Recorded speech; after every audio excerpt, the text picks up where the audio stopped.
আসসালামু আলাইকুম। দেশ বিদেশ টিভি থেকে হুসেন বলছি। আমার চ্যানেলে সবাইকে স্বাগত।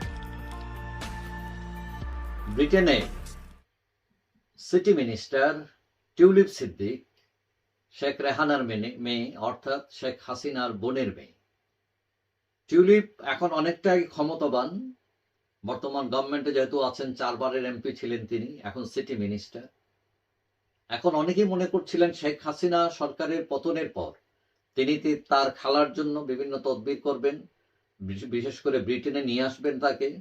কিন্তু এই দেশের আইন এটা সাপোর্ট করে না। মানে অন্য পাসপোর্ট ছাড়া কেউ এসে এখানে রাজনৈতিক মানে পলিটিক্যাল অ্যাসাইলাম ক্লেম করতে পারে না।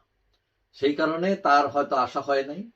কিন্তু টিউলিপ অনেকটা কোণঠাসা ছিলেন এখানে, কারণ এখানে আরো টোটাল 4জন এমপি আছেন বাঙালি। যে বাকি 3জন আছেন, এরা শেখ হাসিনা সরকারের বিপক্ষে দাঁড়ান তারা, এবং শেখ হাসিনার বিচারও চান তারা। এবং তারা প্রভাবিত করে এই দেশের যে পররাষ্ট্রমন্ত্রী, তিনিও শেষে বলতে বাধ্য হয়েছেন বা বলেছেন যে তারা এই হত্যাকাণ্ডে এইসবের বিচার চান। তো সবকিছু মিলিয়ে তখন টিউলিপ অনেকটা চুপ ছিলেন।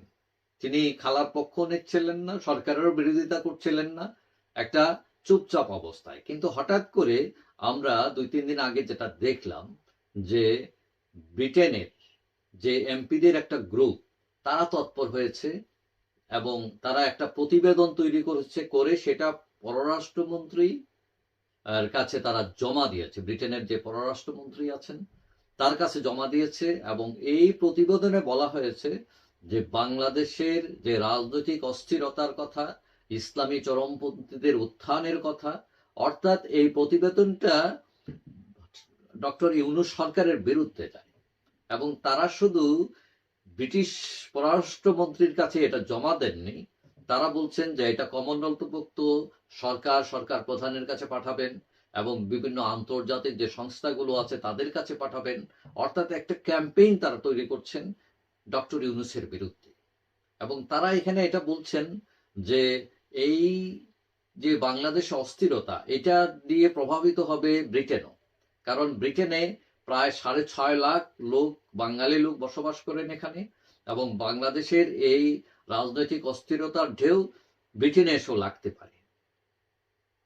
এখন অনেকেই মনে করছেন যে হঠাৎ করে এই যে উদ্যোগ এবং ডক্টর ইউনূস সরকারের বিরুদ্ধে এই যে প্রতিবেদন, এটা কারা করছেন, এর পেছনে কে? অনেকে মনে করছেন যে এর পেছনে কাজ করছেন টিউলিপ সিদ্দিক, এবং সেখানে যুক্তরাজ্য যে আওয়ামী লীগ আছে তারাও এটার পিছনে কলকাঠি নাড়তে পারে। এখন যারা যুক্তরাজ্যের আওয়ামী লীগ আছেন তারা কিভাবে নাড়বে? কারণ আপনারা জানেন যে এই ব্রিটেনে প্রচুর বাঙালি রেস্তোরাঁ আছে, টেকওয়ে আছে, এবং প্রায় 10,000 টেকওয়ে রেস্টুরেন্ট আছে বাঙালিদের মালিকানা। এবং এইগুলোতে প্রচুর কাস্টমার আসে বিভিন্ন এলাকার, এবং অনেক এমপি মন্ত্রী এইসব রেস্টুরেন্টে খেতে আসেন, তাদের কাস্টমার। অনেক মন্ত্রী এমপির সাথে অনেক বাঙালি ব্যবসায়ী, ওয়েটার, এদের সাথে পারিবারিক সম্পর্ক আছে।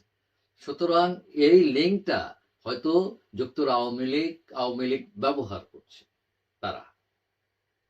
এবং হয়তো দেখা গেল একজন মন্ত্রী যে তার কাস্টমার, তার সাথে খুব ফ্রেন্ডশিপ, সে বললো যে বাংলাদেশের এরকম অবস্থা, তোমরা একটা গ্রুপ করো, তোমরা একটা উদ্যোগ নেও, সে সামহাও ম্যানেজ করে এরকম তারাও প্রভাবিত করতে পারে, অনেকে ধারণা করছেন। এখন এই গ্রুপকে কাজে লাগিয়ে ইউরোপিয়ান ইউনিয়নকে হাতে আনা, আমেরিকাকে হাতে আনা বা প্রভাবিত করা, এটা করতে পারেন, এবং টিউলিপ করছেন বলে অনেকেই ধারণা করছেন। এখন তারা যেটা প্রমাণ করতে চাইবেন যে ইউনূস সরকার হচ্ছে অবৈধ, শেখ হাসিনা হচ্ছে বৈধ সরকার, তাকে ফিরিয়ে আনা যায় কিনা, এইসব ক্যাম্পেইন তারা করছেন। এখন একটা গ্রাউন্ড তৈরি করছেন। এখন কথা হচ্ছে এই গ্রাউন্ড তৈরি করে আসলে শেখ হাসিনার পক্ষে যাচ্ছে কিনা, আওয়ামী লীগের পক্ষে যাচ্ছে কিনা রেজাল্টটা, মানে পথটা আবার এত সোজা না। কারণ ইতিমধ্যেই বিশেষ করে ইউরোপ আমেরিকায় শেখ হাসিনার বিরুদ্ধে একটা নেগেটিভ ইম্প্যাক্ট তৈরি হয়েছে, বিশেষ করে হত্যাকাণ্ড, গুম, এইসব। কারণ ইউরোপিয়ান ইউনিয়ন এবং আমেরিকা যে বাংলাদেশের দূতাবাসগুলো আছে, যারা নিয়মিত তথ্য পাঠায়, রিপোর্ট পাঠায়, রাজনৈতিক রিপোর্ট, ওইসব রিপোর্টেও এর আগে শেখ হাসিনা সরকারের আমলে তারা অনেক অভিযোগ উত্থাপন করেছে। সো যেসব ডাটা আছে সেগুলো কিন্তু শেখ হাসিনার বিরুদ্ধেই যায়। সুতরাং রাতারাতি বদলে যাবে এমন আশা করাটাও ভুল।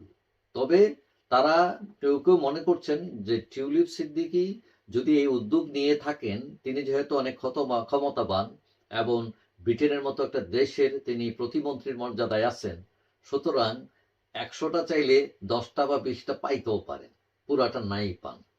যাই হোক, দেখা যাক কি হয়। সবাই ভালো থাকবেন। আশা করি দেখা হবে অন্য কোনো ভিডিওতে ইনশাআল্লাহ। আল্লাহ।